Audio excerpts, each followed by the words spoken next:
من سيئات أعمالنا من يهده الله فلا مضل له ومن يضلله فلا هادي له ونشهد أن لا إله إلا الله وحده لا شريك له لا ضد له ولا ند له لا مثل له ولا مثيل له ونشهد أن سيدنا وحبيبنا وشفيعنا ومولانا محمد الذي أرسله الله تعالى بالحق بشيرا ونذيرا وداعيا إلى الله بإذنه وسراجا وقمرا منيرا وعلى آله وأصحابه أجمعين أما بعد فقد قال الله تعالى في كلامه المجيد والفرقان الحميد أعوذ بالله من الشيطان الرجيم بسم الله الرحمن الرحيم الله لا إله إلا هو الحي القيوم لا تأخذه سنة ولا نوم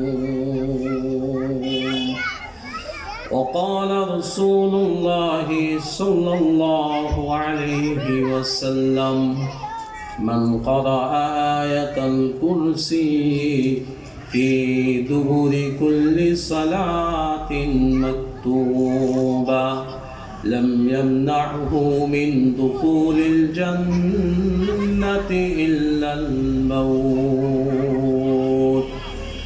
صدق الله العظيم وصدق رسوله النبي الكريم ونحن على ذلك من الشاهدين والشاكرين والحمد لله رب العالمين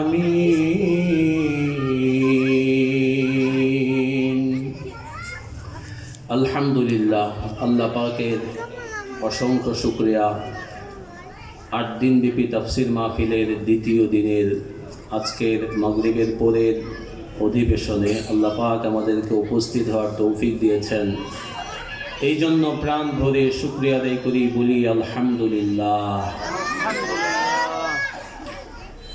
সম্মানিত উপস্থিতি, আমি আপনাদের সামনে কোরআনে পাকের অত্যন্ত গুরুত্বপূর্ণ একটি আয়াতুল কুরসি এর প্রথম অংশ তেলাওয়াত করেছি এবং হযরত নবীজি সাল্লাল্লাহু আলাইহি ওয়াসাল্লামের অসংখ্য অগণিত হাদিস থেকে একটি হাদিস আয়াতুল কুরসির ফজিলত সমৃদ্ধ সম্বলিত একটি হাদিস পাঠ করেছি।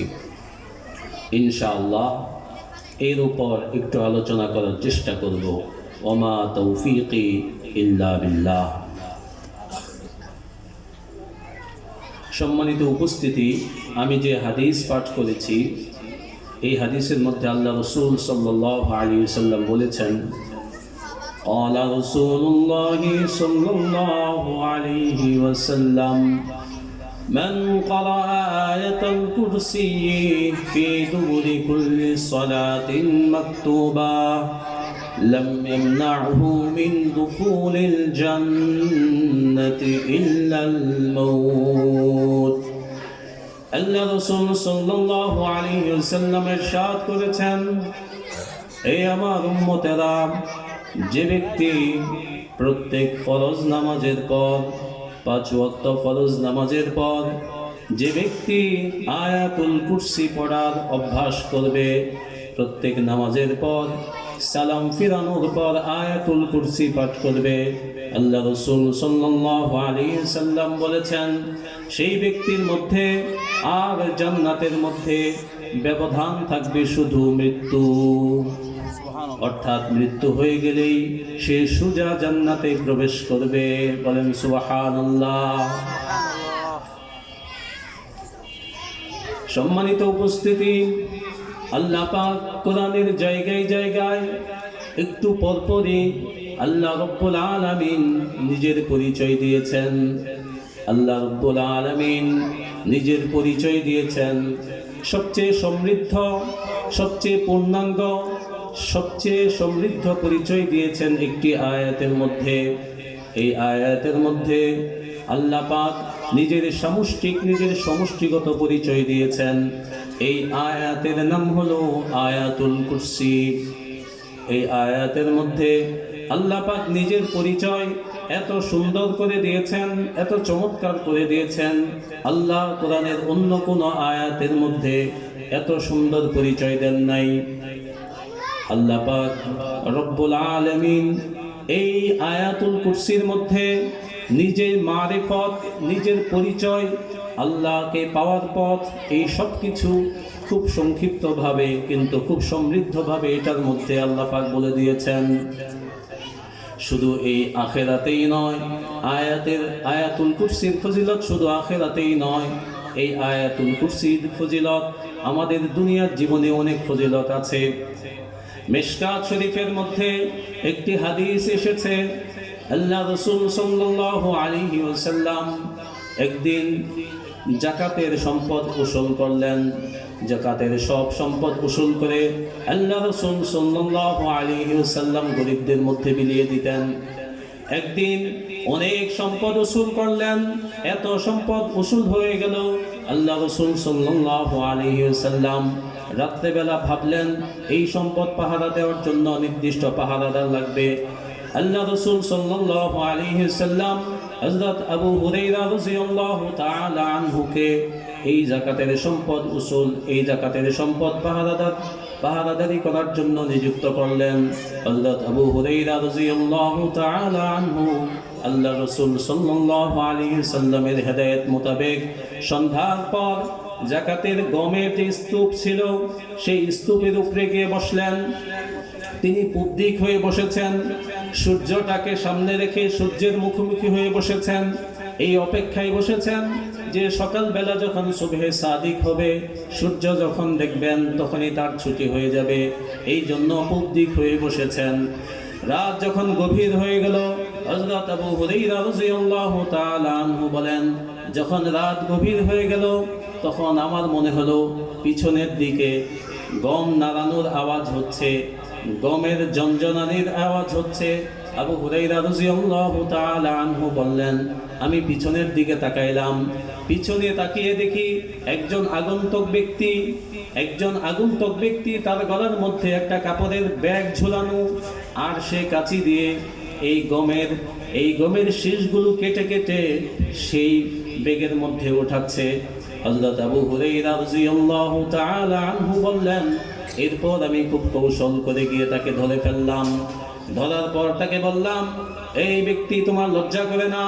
এই সম্পদ সাধারণ গরিব মুসলমানদের জন্য তোলা হয়েছে, তুমি এখন থেকে চুরি করছো।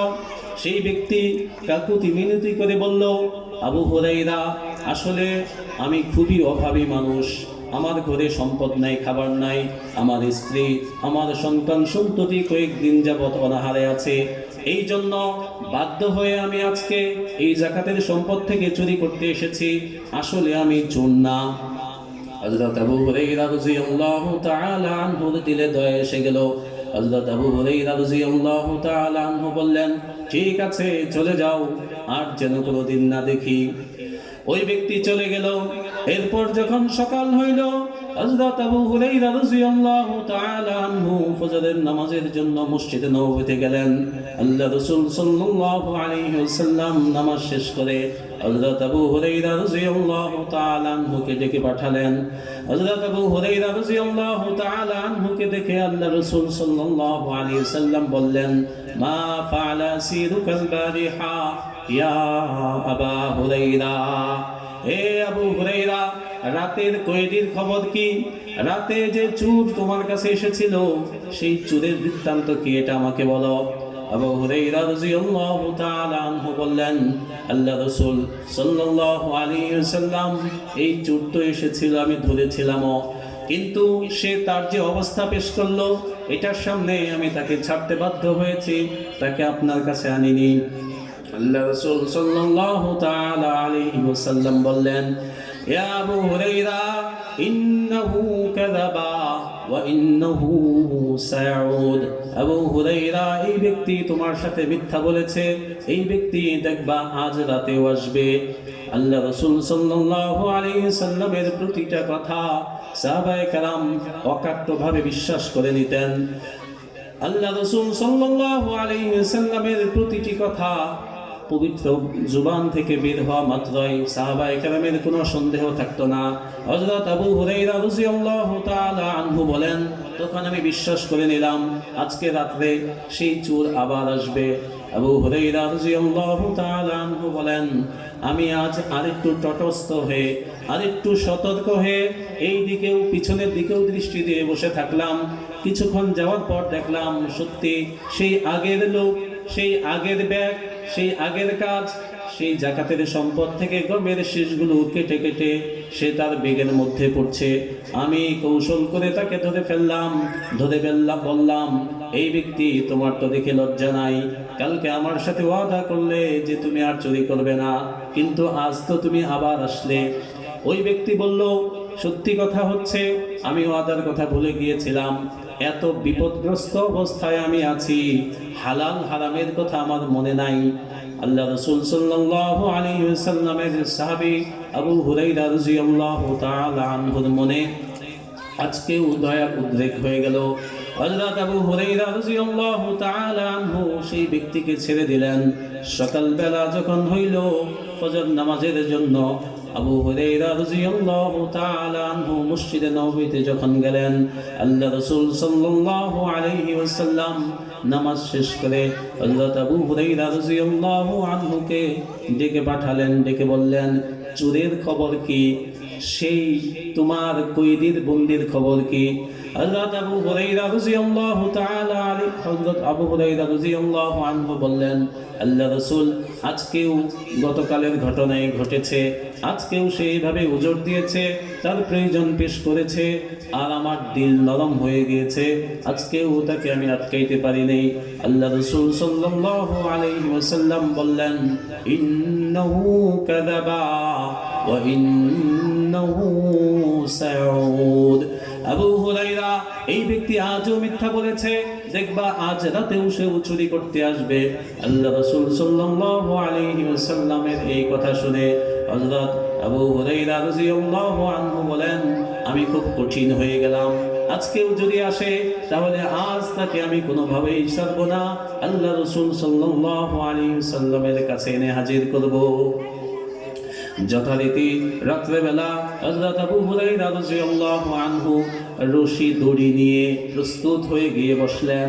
ঠিক মধ্যরাত যখন হইল, সেই ব্যক্তি আবার সেই ব্যাগ নিয়ে, সেই কাঁচি নিয়ে সেই গমের শীষগুলো কাটা শুরু করেছে। আবু হুরায়রা রাদিয়াল্লাহু আনহু আজকে মজবুত ভাবে ধরে ফেলেছেন। সেই ব্যক্তি আজ উজর দেওয়া শুরু করেছে, কিন্তু আবু হুরায়রা রাদিয়াল্লাহু আনহু বললেন, এই চোর, এই চোরাইয়া, আজ তার তোর কোনো নিস্তার নাই, আজ তোকে আমি আল্লাহ রাসূল সাল্লাল্লাহু আলাইহি ওয়াসাল্লামের সামনে তোকে অবশ্যই উপস্থিত করব। সেই চোর বলল, হে আবু হুরায়রা রাদিয়াল্লাহু আনহু, হে আল্লাহর রাসূলের বিশিষ্ট সাহাবী, তোমাকে আমি একটা অনুরোধ করি, আল্লাহর রাসূলের সামনে আমাকে নিয়ে উপস্থিত করো না। এর বিনিময়ে, এর বিপরীতে তোমাকে আমি একটা চমৎকার জিনিস শিক্ষা দিব, এমন এক জিনিস শিক্ষা দিব, এই জিনিস শিখার পর তুমি বলবে তুমি বিশাল এক সম্পদ লাভ করেছ। আবু হুরায়রা রাদিয়াল্লাহু আনহু বললেন, ঠিক আছে, বলো তুমি কি শিক্ষা দিতে চাও। তখন সেই লোক বলল, আবু হুরায়রা, প্রতি রাত্রে যখন তুমি ঘুমের জন্য বিছানায় যাও, তখন একটা দোয়া প্রথমে পাঠ করবা, এরপর মাথা বালিশে রাখবা। যদি এইভাবে এই দোয়াটা পাঠ করে এরপর ঘুমিয়ে যাও, তাহলে তোমার ধন সম্পদ, তোমার বাড়ি গাড়ি, তোমার জানমাল সবকিছু আল্লাহ পাকের হেফাজতে চলে যাবে। তোমার সবকিছু আল্লাহ পাকের হেফাজতে চলে যাবে। এগুলো পাহারাদারি করার জন্য কোনো পাহারাদার লাগবে না, কোনো পুলিশ লাগবে না, কোনো দারোয়ান লাগবে না। হযরত আবু হুরায়রা রাদিয়াল্লাহু আনহু বললেন, কোন দোয়া? সেই দোয়া বলো। সেই লোক বলল, হযরত আবু হুরায়রা, সেই দোয়াটা হচ্ছে কোরআনের আয়াতুল কুরসি। হযরত আবু হুরায়রা রাদিয়াল্লাহু আনহু এই জিনিস শিখতে পেরে সেই লোককে ছেড়ে দিলেন। সকাল যখন হইল ফজরের নামাজের জন্য হযরত আবু হুরায়রা রাদিয়াল্লাহু আনহু যখন মসজিদে নববীতে গেলেন, তখন নবীজি বললেন, মা ফাআলা আসিরুকাল বারিহা ইয়া আবা হুরায়রা, এ আবু হুরায়রা, সেই কয়েদি, সেই চোরের কি খবর? আবু হুরায়রা রাদিয়াল্লাহু আনহু বললেন, নবীজি, আজকে আসলে আমি ছাড়ার মতো অবস্থায় ছিলাম না। রশি দড়ি আগে থেকেই প্রস্তুত করে রেখেছিলাম, বেঁধেও ছিলাম, কিন্তু সে আমাকে একটা দোয়া শিখাইলো এবং সে বলল, এই দোয়া নাকি পড়লে মানুষের সবকিছু আল্লাহর হেফাজতে চলে যায়।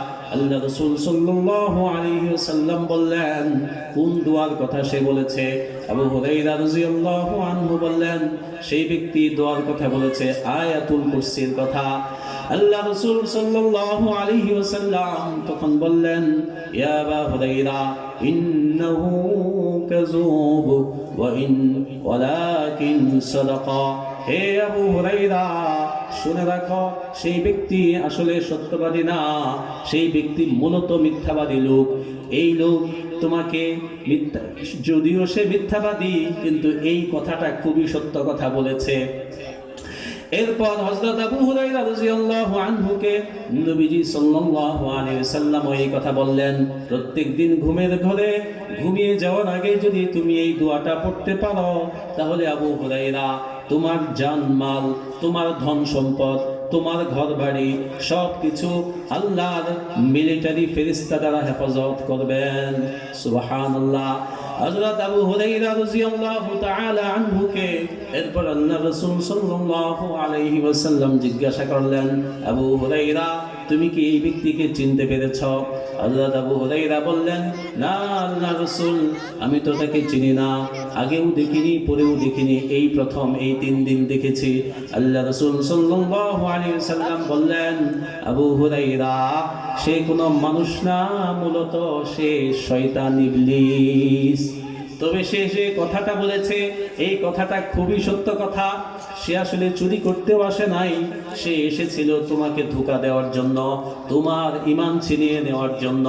কিন্তু নূরে নবুয়তের বরকতে, আল্লাহর রাসূলের সুহবতের বরকতে, কমবখতের এই ধোঁকা, এই চক্রান্ত থেকে আল্লাহ পাক তোমাকে হেফাজতে করেছেন। বলেন সুবহানাল্লাহ। হযরত আবু হুরায়রা রাদিয়াল্লাহু আনহু আশ্চর্য হয়ে গেলেন। শয়তান কিন্তু তাকে শিখিয়েছে মহা এক দৌলত। এরপর থেকে আল্লাহ রাসূল সাল্লাল্লাহু আলাইহি সাল্লাম প্রত্যেক দিন এই আমল করা শুরু করলেন। আমার ভাইরা, মিশকাত শরীফের মধ্যে এই যে হাদিস এসেছে, এই হাদিস কি জন্য এসেছে? এই হাদিস আল্লাহ রাসূল সাল্লাল্লাহু আলাইহি সাল্লামের এই হাদিস এসেছে এই আয়াতুল কুরসির উপর আমল করার জন্য। এই জন্য আমার ভাইরা, যুবক ভাইরা, মুরব্বী বাবারা, মা বোনেরা, যারাই আয়াতুল কুরসি জানি না, আমরা সবাই আয়াতুল কুরসি মুখস্থ করে নিব। প্রত্যেক রাতে ঘুমানোর আগে পারলে একটু উজু করব, উজুর সাথে আয়াতুল কুরসি পাঠ করে এরপর ঘুমিয়ে যাব ইনশাআল্লাহ। আমার জান, আমার মাল, আমার সম্পদ সবকিছু আল্লাহ পাকের কুদরতি হেফাজতে চলে যাবে। বলেন সুবহানাল্লাহ। আমার ভাইরা, মানুষ যখন মৃত্যুবরণ করে, মানুষকে যখন কবরে দাখিল করা হয়, তখন প্রতিটি ব্যক্তির ক্ষেত্রে একটা কাজ ঘটে। কবরের মাটি দুই পাশ থেকে মিশে যায়, দুই পাশ থেকে মিশে যায়। আল্লাহ পাক প্রত্যেক ব্যক্তির জন্য এই পদ্ধতি রেখেছেন। নেককারদের কষ্ট কম হয়, অনেকের কষ্ট হয় না, বদকারদের বেশি কষ্ট হয়। কিন্তু এই জিনিস সবার সাথেই ঘটে, এই জিনিস সবার সাথেই ঘটে। আল্লাহ রাসূল সাল্লাল্লাহু আলাইহি ওয়াসাল্লামের একজন জলিলুল কদর, একজন মহান সাহাবী হযরত সাদ বিন মুআজ রাদিয়াল্লাহু তাআলা আনহু, নবীজির চেয়ে অনেক বয়সে বড় ছিলেন, বয়োবৃদ্ধ একজন সাহাবী ছিলেন। সাইয়্যিদু বনি খাজরাজ বনি কুরাইজা, বনু কুরাইজা গোত্রের সর্দার তিনি ছিলেন, সম্মানিত মানুষ ছিলেন। বয়সে বড় হওয়ার কারণে আল্লাহ রাসূল সাল্লাল্লাহু আলাইহি ওয়াসাল্লাম তাকে স্বয়ং নিজেই সম্মানের দৃষ্টিতে দেখতেন। হযরত নবীজির এই সাহাবীর একদিন মৃত্যু হয়ে গেল। মৃত্যুর পর আল্লাহ রাসূল সাল্লাল্লাহু আলাইহি ওয়াসাল্লাম স্বয়ং তার জানাজা পড়াইলেন এবং সকল সাহাবী হযরত নবীজির পিছনে সাদ বিন মুআজ রাদিয়াল্লাহু তাআলা আনহুর জানাজা পড়লেন। জানাজা শেষ হওয়ার পর আল্লাহ রাসূল সাল্লাল্লাহু আলাইহি ওয়াসাল্লাম তাকে কবরে দাখিল করলেন, কবরে দাফন করলেন। দাফন করার পর সকল সাহাবী পিছনের দিকে পা ফিরেছেন, পিছনের দিকে মুখ দিয়েছেন, বাড়ি ঘরে চলে আসবেন। তখন হযরত নবীজি সাল্লাল্লাহু আলাইহি ওয়াসাল্লাম বললেন, এই আমার সাহাবারা, তোমরা আগেই যেও না, তোমরা একটু দাঁড়াও। আলা ফাসাব্বিহু, এই সাহাবারা সকলে একটু পড়ো সুবহানাল্লাহ, সুবহানাল্লাহ, সুবহানাল্লাহ। আমরা সকলে পড়ি সুবহানাল্লাহ, সুবহানাল্লাহ, সুবহানাল্লাহ, সুবহানাল্লাহ, সুবহানাল্লাহ, সুবহানাল্লাহ, সুবহানাল্লাহ। রাবি বলেন, সেই সাহাবী রাবি বলেন, ফাসাব্বাহনা জামানান তাওয়িলা। আল্লাহ রাসূলের এই আদেশের পর আমরা দীর্ঘক্ষণ, অনেকক্ষণ বসে বসে সুবহানাল্লাহ, সুবহানাল্লাহ পাঠ করলাম। এরপর অনেকক্ষণ পর আল্লাহ রাসূল সাল্লাল্লাহু আলাইহি ওয়াসাল্লাম আমাদেরকে বললেন, আলা ফালহাল্লিলু, আলা ফাহাল্লিলু। আল্লাহ রাসূল সাল্লাল্লাহু আলাইহি ওয়াসাল্লাম বললেন, হে আমার সাহাবীরা, তোমরা কিছুক্ষণ পড়ো লা ইলাহা ইল্লাল্লাহ। সকলে পড়ি লা ইলাহা ইল্লাল্লাহ, লা ইলাহা ইল্লাল্লাহ, লা ইলাহা ইল্লাল্লাহ, লা ইলাহা ইল্লাল্লাহ। আল্লাহ রাসূল সাল্লাল্লাহু আলাইহি ওয়াসাল্লামের আদেশের পর সাহাবায়ে কেরাম বলেন, ফাহাল্লালনা জামানান তাওয়িলা। এরপর আমরা অনেকক্ষণ বসে লা ইলাহা ইল্লাল্লাহ, লা ইলাহা ইল্লাল্লাহ এই জিকির করলাম। এরপর আল্লাহ রাসূল সাল্লাল্লাহু আলাইহি ওয়াসাল্লাম আমাদেরকে বললেন, আলা ফাকাব্বিরু, আলা ফাকাব্বিরু। হে আমার সাহাবারা, তোমরা কিছুক্ষণ বসে বসে বলো আল্লাহু আকবার, আল্লাহু আকবার। সকলে বলি আল্লাহু আকবার, আল্লাহু আকবার, আল্লাহু আকবার, আল্লাহু আকবার, আল্লাহু আকবার, আল্লাহু আকবার। আল্লাহ রাসূল সাল্লাল্লাহু আলাইহি ওয়াসাল্লামের এই আদেশের পর সাহাবায়ে কেরাম বলেন ফাকাব্বারনা জামানান তাওয়িলা। আল্লাহ রাসূল সাল্লাল্লাহু আলাইহি ওয়াসাল্লামের আদেশের পর আমরা দীর্ঘক্ষণ বসে বসে আল্লাহু আকবার আল্লাহু আকবার আল্লাহু আকবার জিকির করলাম। এরপর আল্লাহ রাসূল সাল্লাল্লাহু আলাইহি ওয়াসাল্লাম আমাদেরকে উদ্দেশ্য করে বললেন আলা ফারজিউ আলা ফারজিউ, এ সাহাবারা এবার তোমরা বাড়ি ঘরে চলে যাও, এবার যার কোনো প্রয়োজন আছে সে চলে যেতে পারো, এখানে থাকার আর জরুরত নাই, প্রয়োজন নাই। একজন সাহাবী দাঁড়িয়ে সাহস করে আল্লাহ রাসূল সাল্লাল্লাহু আলাইহি ওয়াসাল্লামকে বললেন, প্রশ্ন করলেন, হে আল্লাহর রাসূল, আপনার সাথে তো কত লাশ কত মুর্দাকে আমরা কবরে দাফন করেছি, কিন্তু ইতিপূর্বে তো কোনো মুর্দাকে দাফন করার পর আপনি আমাদেরকে তাসবিহ তাহলিল তাকবীর সুবহানাল্লাহ লা ইলাহা ইল্লাল্লাহ আল্লাহু আকবার এই জিকিরগুলো তো আগে কখনো করার নাই। আজকে আমাদের যাওয়ার পথে আটকিয়ে দিয়ে আপনি আমাদেরকে নিয়ে জিকির করাইলেন, আসলে বিষয়টা কি আমরা জানতে চাই, আমরা শিক্ষার জন্য বিষয়টা জানতে চাই। আল্লাহ রাসূল সাল্লাল্লাহু আলাইহি ওয়াসাল্লাম বললেন, হে আমার সাহাবীরা, আমার কলিজার টুকরা, আমার শ্রদ্ধেয় সাহাবী হযরত সাদ বিন মুআজ রাদিয়াল্লাহু আনহুকে যখন আমি কবরে দাখিল করি, কবরে দাখিল করার পর আমি এমন দৃশ্য দেখতে পেয়েছি তোমরা সেই দৃশ্য দেখতে পাও নাই। আল্লাহ পাক আমাকে এমন দৃশ্য দেখান যেই দৃশ্য সাধারণ মানুষ সবসময় সাধারণ মানুষ দেখতে পারে না।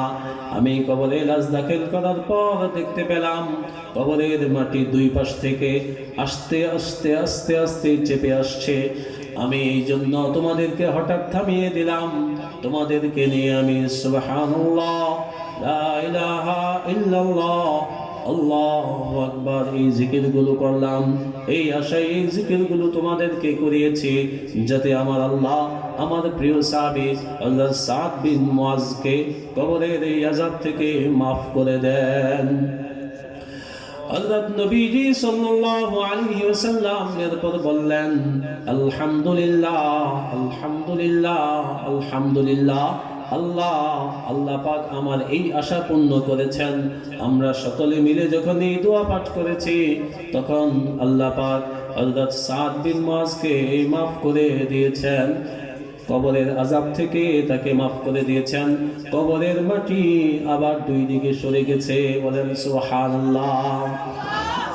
আমার ভাইরা, এই কবরের আযাব সকলকেই ধরবে, সকলকেই ধরবে। এই কবরের আযাব থেকে মুক্তি পাওয়ার একটা বড় আমল হলো এই আয়াতুল কুরসি। কোনটা? এই আয়াতুল কুরসি। আল্লাহ রাসূল সাল্লাল্লাহু আলাইহি ওয়াসাল্লাম বলেছেন, যে ব্যক্তি ফরজ নামাজের পর, প্রত্যেক দিনের ফরজ নামাজের পর যে ব্যক্তি আয়াতুল কুরসি পড়া অভ্যাস করে নেবে, তার মধ্যে আর জান্নাতের মধ্যে কোনো বাধা থাকবে না, শুধু মৃত্যু ব্যতীত। মৃত্যুর পর কবরের আযাব তার হবে না, বলেন সুবহানাল্লাহ। এই জন্য ভাইয়েরা আমার, এই যে তাফসীর মাহফিল হচ্ছে, এই তাফসীর মাহফিলের মূল মাকসাদ হচ্ছে কিছু আমলের আগ্রহ নিয়ে যাওয়া, কিছু আমলের সবক নিয়ে যাওয়া। শুধু শুনলাম আর গেলাম, এটা কোনো লাভ হবে না। এই জন্য আজকের এই আলোচনা থেকে আমরা এই শিক্ষাটুকু গ্রহণ করি, যারা জানি না সকলে আমরা আয়াতুল কুরসি মুখস্থ করব তো ইনশাআল্লাহ। সকলে আমার সাথে পড়ি, আল্লাহু লা ইলাহা ইল্লা হুয়াল হাইয়ুল কাইয়্যুম লা তাখুযুহু সিনাতুন ওয়ালা নাওম লাহু মা ফিস সামাওয়াতি ওয়া মা ফিল আরদি মান যাল্লাযী ইয়াশফা'ু 'ইনদাহু ইল্লা বিইذনিহি ইয়া'লামু মা বাইনা আইদিহিম ওয়া মা খালফাহুম ওয়া লা ইউহীতুনা বিশাইইন মিন ইলমিহি شاء وسع كرسيه السماوات والأرض ولا يؤوده حفظهما وهو العلي العظيم سبحان الله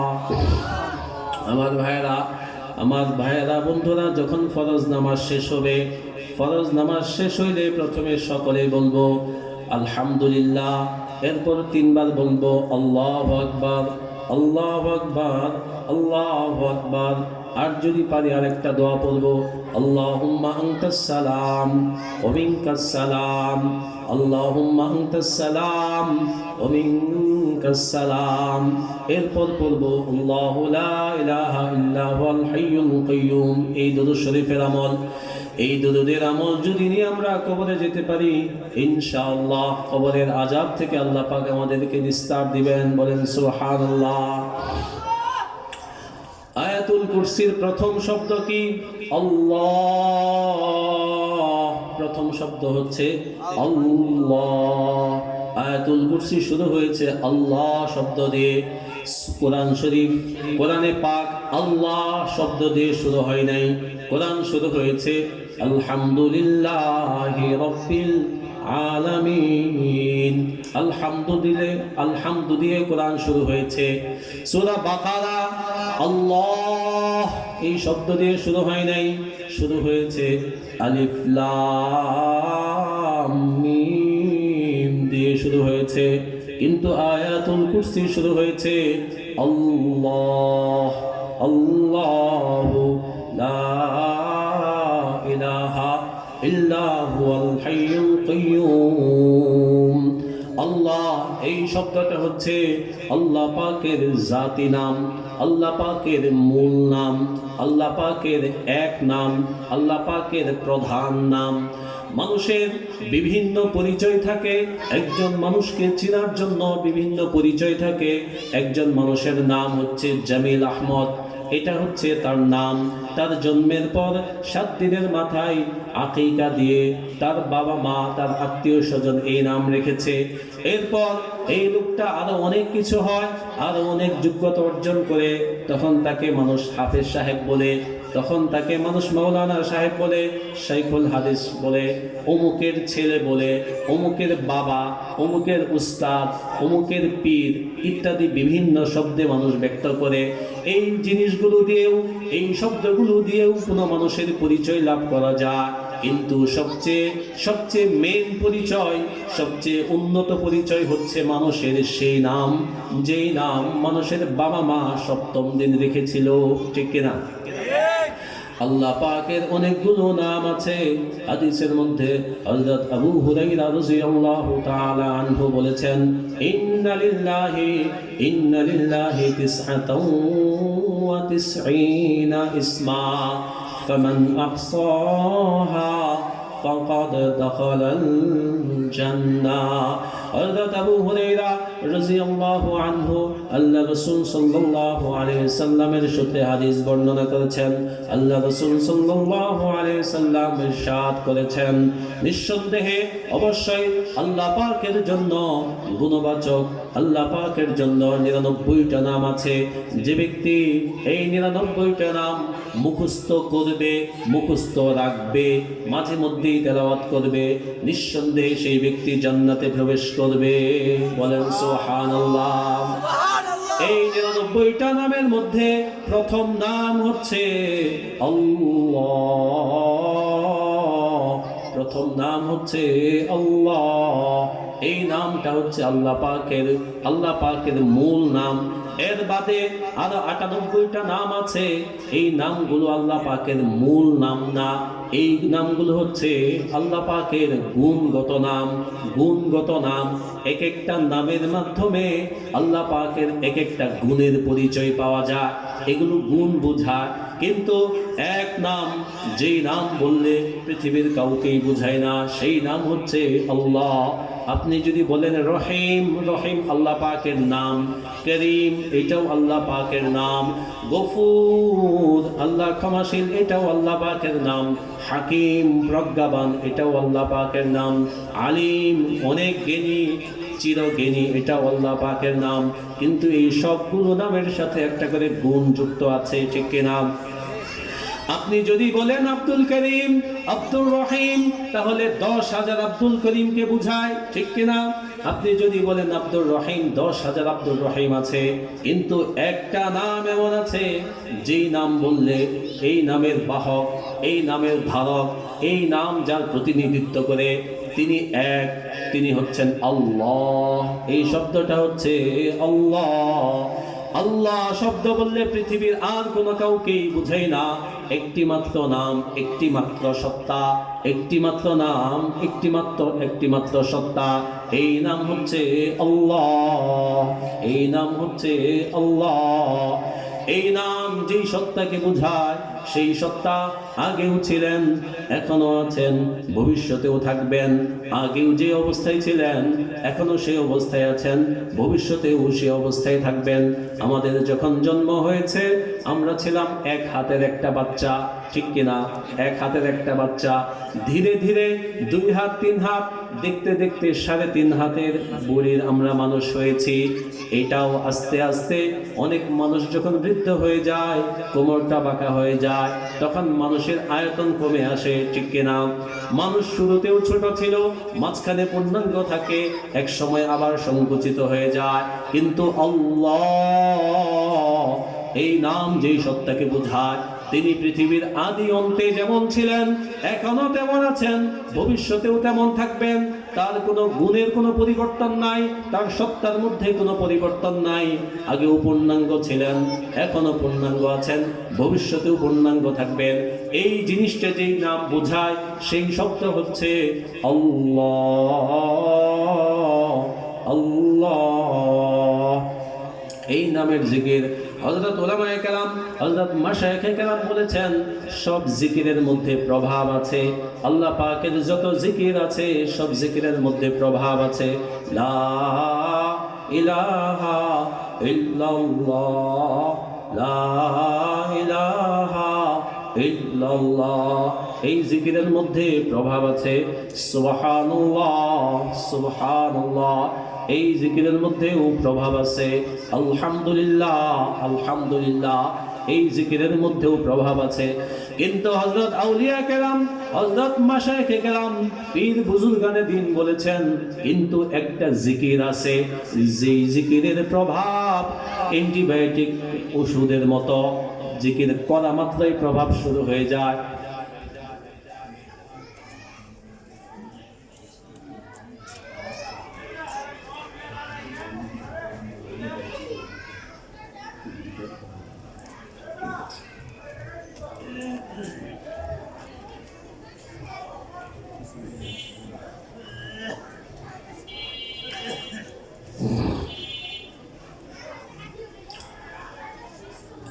যেই কথা বলছিলাম, প্রত্যেকটা জিকিরের মধ্যে আল্লাহ পাককে যখন মানুষ ডাকে, প্রত্যেকটা জিকিরের মাধ্যমে মানুষের দিল পরিচ্ছন্ন হয়, দিলের আধার অন্ধকার কেটে যায়।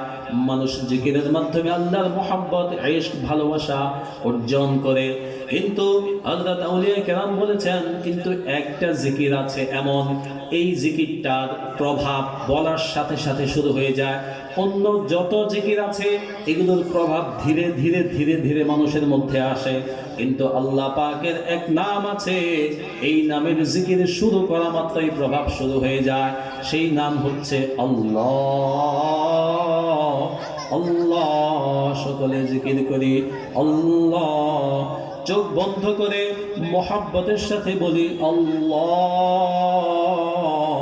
আল্লাহ, আল্লাহ, আল্লাহ, আল্লাহ, আল্লাহ। হযরত পীর, হযরত আউলিয়া কেরাম বলেছেন এই নামের জিকির যদি কেউ করে, অনেকেই প্রশ্ন করে দিল শক্ত হয়ে গেছে, চোখে পানি আসে না, দোয়ার মধ্যে চোখে পানি আসে না, অনেকেই প্রশ্ন করে এই রোগের চিকিৎসা কি? এই রোগের এক নম্বর চিকিৎসা, একমাত্র সবচেয়ে শক্তিশালী চিকিৎসা হচ্ছে জিকির করা এবং এই নামের জিকির করা। আল্লাহ আল্লাহ আল্লাহ আল্লাহ। এই নামের হযরত মাশায়েখে কেরাম বলেছেন, ওনারা বলেছেন গ্যারান্টি, কোন ব্যক্তি যদি বিশেষ করে শেষ রাতে যদি করতে পারে, ফজরের আগে যদি উঠে যদি যত দিল শক্ত হোক তার 2 রাকাত তাহাজ্জুদ নামাজ পড়ে যদি চোখ বন্ধ করে জিকির শুরু করতে পারে, ফুকাহায়ে কেরাম আউলিয়ায়ে কেরাম বলেছেন সে 20 মিনিটও কোলাইতে পারবে না। 20 মিনিটের মাথার মধ্যেই 20 মিনিটের মাথাতেই তার দিলের মধ্যে আল্লাহ পাকের মহব্বত, আল্লাহ পাকের ইশক, ভালোবাসা এমন জোর তৈরি হয়ে যাবে যা তার এই ভালোবাসা চোখ দিয়ে পানি হয়ে দরদর করে পড়া শুরু করবে। সুবহানাল্লাহ, সকলে বলেন সুবহানাল্লাহ। এই জন্যে ভাইয়েরা আমার, যাদের দিল শক্ত হয়ে গেছে, চোখে পানি আসে না, তাদের সবচেয়ে বড় চিকিৎসা হচ্ছে জিকির। বিশেষ করে আল্লাহ পাকের এই জাতি নাম আল্লাহ, আল্লাহ পাক, আল্লাহ এই শব্দের জিকির। পীর যারা, পীরদের কাছে যখন মানুষ বায়াত হয় হক্কানি পীরের হাতে, তখন প্রথমে 6 তাসবির জিকির দেয়। কয় তাসবির জিকির? 6 তাসবির জিকির দেয়। এটা হলো শুরু। সুবহানাল্লাহ 100 বার, আলহামদুলিল্লাহ 100 বার, লা ইলাহা ইল্লাল্লাহ 100 বার, আল্লাহু আকবার 100 বার, দুরূদ শরীফ 100 বার, আস্তাগফিরুল্লাহ 100 বার। এটা হলো দরজা। এই দরজা যখন খুলে, এরপর পীর যারা, আউলিয়া কেরাম যারা, এরা দ্বিতীয়বারে যে আমলটা দেন সেটা হলো 6000 বার আল্লাহ আল্লাহ আল্লাহ আল্লাহ, এই আমলটা দেন। 6000 বার যখন আমল শুরু হয়ে যায়, কিছুদিন পর বিভিন্ন অবস্থা তার মধ্যে তৈরি হয়ে যায়। এরপর আউলিয়া কেরাম 12000 বারের জিকির দেন, এরপর 24000 বারের জিকির দেন। ভারতের দারুল উলুম দেওবন্দ মাদ্রাসার শাইখুল হাদিস ছিলেন হযরত হুসাইন আহমদ মাদানী রাহমাতুল্লাহি আলাইহি।